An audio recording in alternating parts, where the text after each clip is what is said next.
സഹോദരങ്ങളോട് സഹോദരിമാരോട് കണ്ണുനീരോടുകൂടി ഒരു സംഭവം ഞാൻ പറയുകയാ.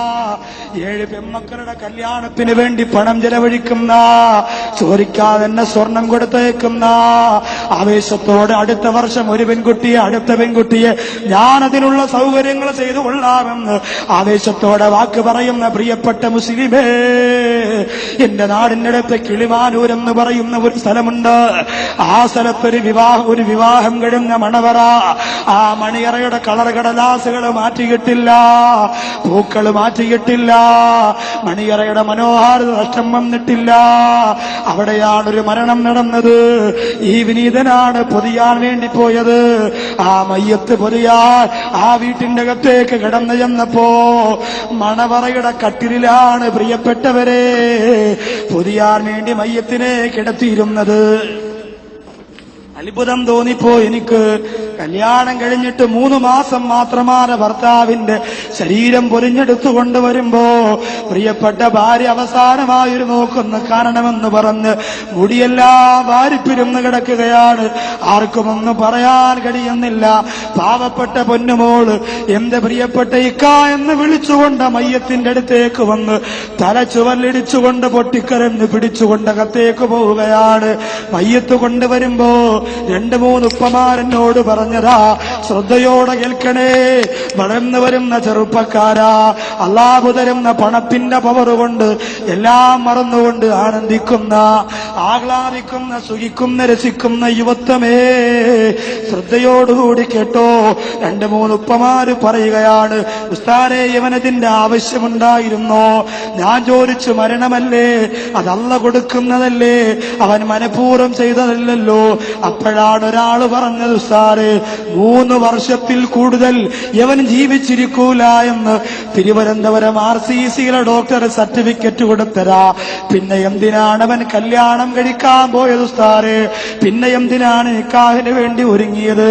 കാര്യം അന്വേഷിച്ചപ്പോൾ ആ യുവാവിന്റെ പിതാവ് പറഞ്ഞത്, ഉസ്താദേ എന്റെ പൊന്നുമോനോട് നമ്മളൊക്കെ പറഞ്ഞതാ വേണ്ട, കല്യാണം കഴിക്കണ്ടടാന്ന് പറഞ്ഞപ്പോ അവൻ പറഞ്ഞുപ്പാ, ഏതെങ്കിലും ഒരു പാവപ്പെട്ട യതീം കുട്ടിയെ കല്യാണം കഴിക്കാ. ആ പെൺകുട്ടിയുടെ കണ്ണീരുള്ള പ്രാർത്ഥന കേട്ടുകൊണ്ട് അള്ളാഹു എനിക്ക് ആഫിയത്ത് തന്നാൽ, അള്ളാഹു എന്റെ രോഗ്യം മാറ്റി തന്നാൽ ഞാൻ രക്ഷപ്പെടുമല്ലോ. അതിനുവേണ്ടിയിട്ടാണ് ഇറങ്ങിത്തിരിച്ചത്. ഞാൻ ആ പ്രിയപ്പെട്ട ഭർത്താവ്, മരിച്ചുപോയ ഭർത്താവിന്റെ വീട്ടിലേക്ക് ചെന്നു.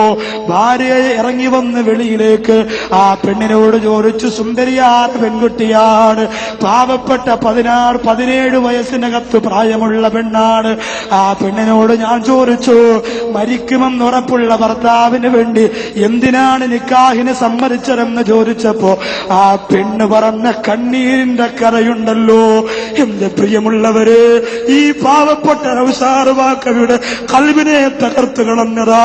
ഹദ്ദാദ് നഗറില് 7 മക്കൾക്ക് വേണ്ടി സ്വർണം കൊടുത്തവരെ നിങ്ങൾ ഭാഗ്യവതികളാ.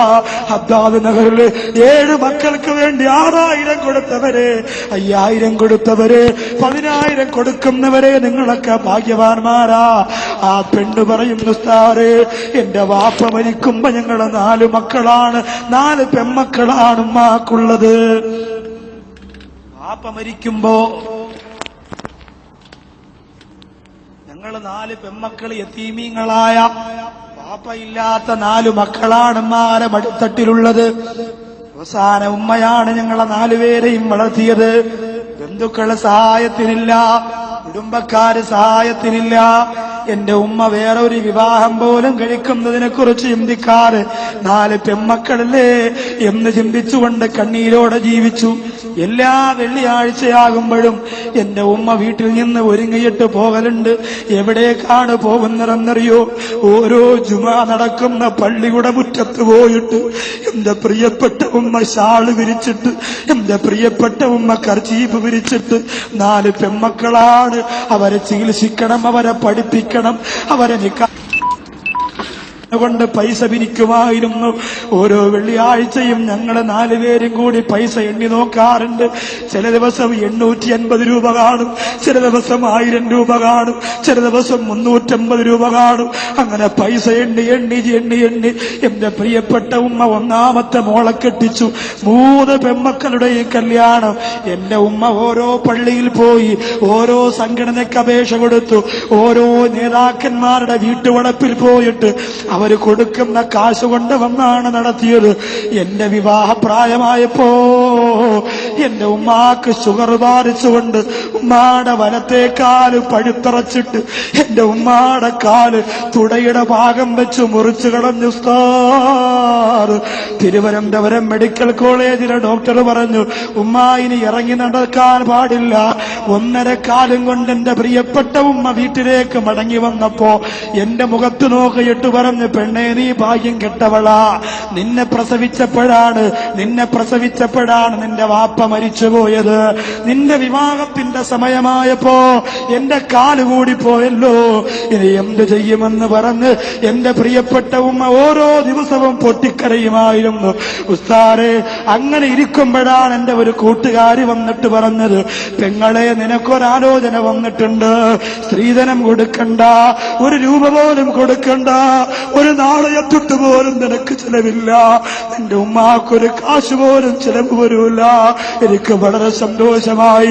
തുള്ളിച്ചാടി കുളിച്ചൊരുങ്ങിയിട്ട് ഞാൻ ഒരുങ്ങിയിരുന്നു. എന്നെ കാണാമെന്ന മണവാൾ എന്നോട് രഹസ്യമായിട്ട് സംസാരിക്കണമെന്ന് പറഞ്ഞു. എന്നിട്ട് അയാൾ എന്നെ മാറ്റി വിളിച്ചുകൊണ്ട് പറഞ്ഞു, പെണ്ണേ 3 വർഷത്തിൽ കൂടുതൽ ഞാൻ ജീവിച്ചിരിക്കൂല എന്ന് തിരുവനന്തപുരം RCCയിലെ ഡോക്ടർ പറഞ്ഞിട്ടുണ്ട്. 3 വർഷത്തിൽ കൂടുതൽ ഞാൻ ജീവിച്ചിരിക്കൂല എന്ന് പറഞ്ഞിട്ടുണ്ട്. അതുകൊണ്ട് അതിന് സമ്മതമാണെങ്കിൽ മാത്രമേ നീ നിക്കാഹിന് സമ്മതിക്കാവൂ എന്ന് പറഞ്ഞപ്പോ എന്റെ ഉമ്മാട് കണ്ണീര് സഹിക്കാനാകാറ്.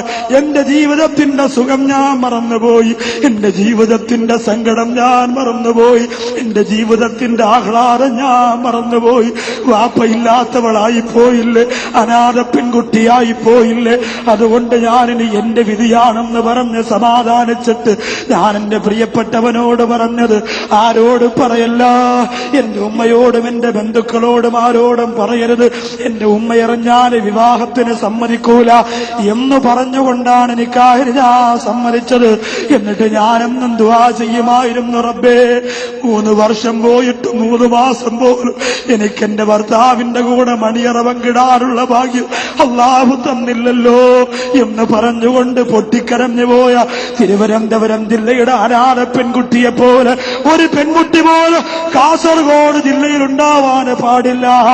എത്ര പാവപ്പെട്ടവര് കരഞ്ഞോ, ആ കണ്ണീരൊപ്പാ ഞങ്ങളുണ്ടെന്ന് പറയാ. പണമില്ലാതെ മരിക്കുന്നെങ്കിൽ അങ്ങ് പോട്ടടോ.